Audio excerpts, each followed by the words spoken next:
Mga kapuso, halos umabot na ng 300 positive cases sa Talisay City sa province of Cebu. Bagamat meron namang mga recoveries na umabot ng mga ganong mga figures at ilan lang o konti lang ang namamatay. Si Lian Singkulan ng GMA Regional TV Balitang Bisdak nakatutok.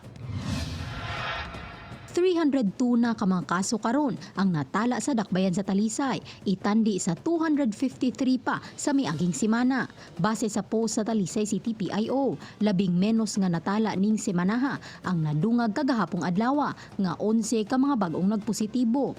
Sa kinatibukan, moabot na sa 142 ang mga aktibong kaso o 46 na ang nitaliwan. Kami sa city, we wait for the declaration of the DOH because they have to wait for the death certificates and validated and the date of death.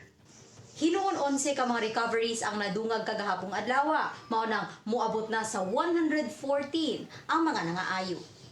Subay sa nagkataas nga kaso, himuon sa lokal nga kagamhanan sa dakbayan ang mga eskwelahan sa kabarangayan isip isolation facility. Kini aron usab mabuwag ng daan ang mga gipaubo sa testing sa matag barangay samtang nagpaabot pa sa resulta.